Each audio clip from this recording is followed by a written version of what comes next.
شاہ صاحب آپ کی جانب آؤں گا، ماشاءاللہ سے روحانی اسکالر ہیں آپ۔ سب سے پہلے تو میں یہ جاننا چاہوں گا کہ آپ ہمارے ناظرین کو بھی بتائیں کہ یہ روحانیت ہوتی کیا ہے؟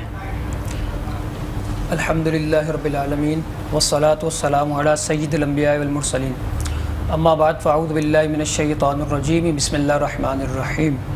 قال اللہ تعالی فی قرآن المجید والفرقان الحمید، قل الروح من امر ربی، صدق اللہ العظیم۔ اللہ رب العزت نے قرآن پاک کے اندر ارشاد فرمایا کہ اے محبوب صلی اللہ علیہ وسلم آپ فرما دیجئے کہ روح جو ہے میرے رب کا حکم ہے، روح جو ہے امر ربی ہے۔ اچھا، اب روحانیت جیسا آپ نے مجھ سے معلوم کیا روحانیت کیا چیز ہے؟ جی، روحانیت جو ہے وہ روح کو بیدار کرنے کا نام ہے۔ بیسک آپ یہ سمجھے کہ روح اور نفس کی آپس میں لڑائی ہے۔ روحانیت کے اندر روح کو جو ہے وہ تقویت دی جاتی ہے۔ روحانیت جیسے آج کل لوگوں نے سمجھا ہوا ہے کہ جناتوں کا نام ہے یا موکلات کو تابع کرنے کا نام روحانیت ہے، تو یہ بالکل غلط ہے۔ روحانیت جو ہے وہ بیسک آپ یہ سمجھیں کہ اللہ رب العزت کی عبادت، زہد و تقوی، ریاضت کے ذریعے جو ہے وہ انسان روحانیت کے اندر داخل ہوتا ہے۔ جیسے حدیث قدسی ہے، اللہ رب العزت نے ارشاد فرمایا کہ ما من شیء احب الی مما افترضتہ علیہ، کہ بندہ جس چیز کے ذریعے میرا قرب پاتا ہے اس میں سب سے زیادہ پسندیدہ چیز جو ہے وہ اللہ رب العزت کے نزدیک فرائض ہیں، پھر اس کے بعد جو ہے وہ نوافل کا درجہ آتا ہے۔ اچھا، ایک بات اور، جس طرح آپ نے سنا ہوگا کہ ہر چیز کی غذا ہے، اس طرح اکثر لوگ یہ کہتے ہیں کہ موسیقی جو ہے وہ روح کی غذا ہے۔ تو موسیقی جو ہے وہ روح کی غذا نہیں، موسیقی روح کی بیسک آپ یہ سمجھیں ایک سزا ہے۔ جو ملکوتی روح جو ہوتی ہے وہ اللہ رب العزت کی یاد میں اس کے ذکر سے وہ تقویت پاتی ہے۔ جیسے امام غزالی رحمۃ اللہ علیہ فرماتے ہیں کہ بندہ روحانیت کے اندر کشف قبور، کشف قلوب اور وہ مناظر دیکھتا ہے جو اس کا رب چاہتا ہے۔ المختصر یہ کہ دنیا سے بیداری، رب سے بیداری، یعنی دنیا سے بیزار رہنا اور رب کے احکام پہ بیدار رہنے کا نام روحانیت ہے۔ کیا بات۔ اچھا، یہ جو دم اور تعویذ کیا جاتا ہے، اکثر لوگ اس پہ اعتراض کرتے ہیں کہ یہ شرک ہے، یہ جائز نہیں ہے، اس کے حوالے سے کیا کہنا چاہیں گے؟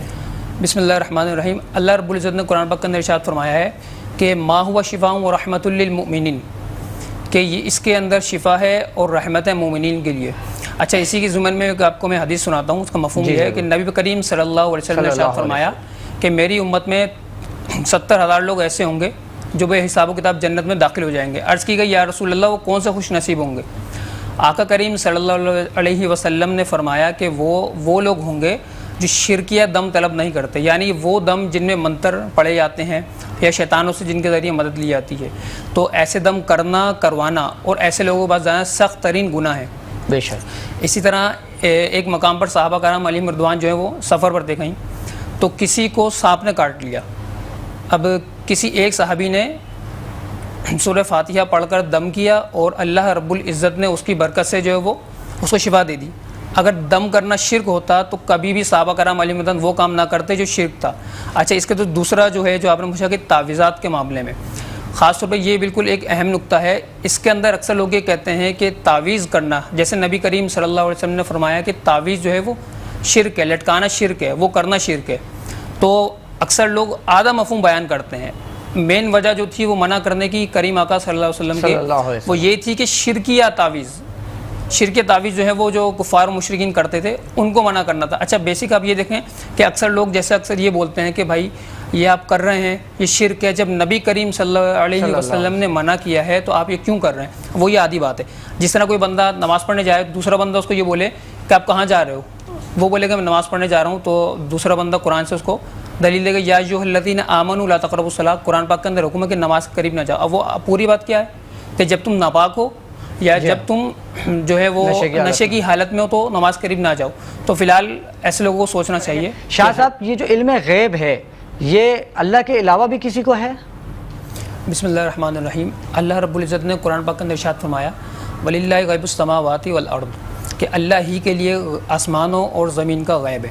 اچھا، میں یہ نہیں سمجھتا کہ کوئی مسلمان اس بات سے اختلاف کرتا ہو۔ جو دوسرا اس کا حصہ ہے وہ یہ کہ اللہ کے علاوہ بھی کسی کو علم غیب ہے۔ جی بالکل، اللہ کے علاوہ اللہ جسے چاہتا ہے اسے علم غیب عطا کرتا ہے، اللہ کی عطا سے ہے۔ جی بالکل بالکل، جیسے اللہ رب العزت نے قرآن پاک کے اندر ارشاد فرمایا وَمَا كَانَ اللَّهُ لِيُطْلِعَكُمْ عَلَى الْغَيْبِ وَلَكِنَّ اللَّهَ يَجْتَبِي مِن رُّسُلِهِ مَن يَشَاءُ، کہ اللہ رب العزت کی شان یہ نہیں ہے وہ عام لوگوں کو غیب پر مطلع کر دے. اچھا وہ جسے چاہتا ہے اپنے رسولوں میں سے چن لیتا ہے, ہر رسول کو نہیں, جسے وہ چاہتا ہے اپنے رسولوں میں سے چنتا ہے. تو اس نے ہمارے کریم آقا صلی اللہ علیہ وسلم کو چنا ہے غیب بتانے کے لیے. اللہ رب العزت نے دوسرے مقام پہ فرمایا کہ وما هو علی الغیب بضنین, کہ نبی کریم صلی اللہ علیہ وسلم غیب بتانے میں بخیل نہیں ہے.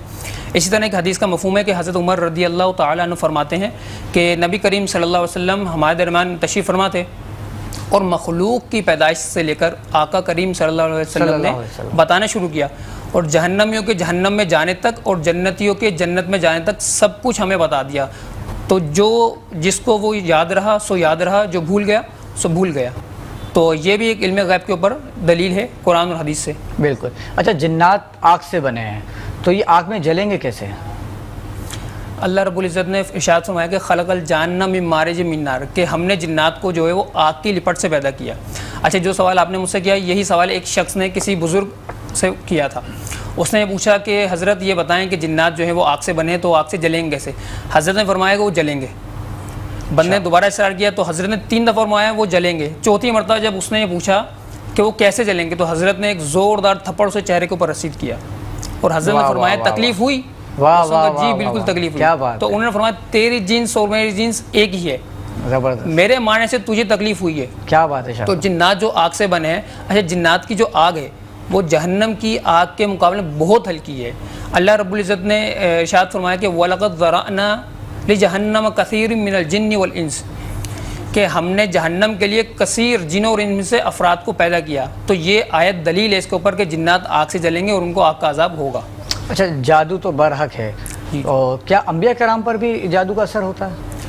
بالکل بالکل, جادو جو ہے وہ برحق ہے, اس کا انکار کفر ہے. اور جادو کسی بھی بندے کے اوپر ہو سکتا ہے, جیسے کہ نبی کریم صلی اللہ علیہ وسلم کے اوپر جادو ہوا.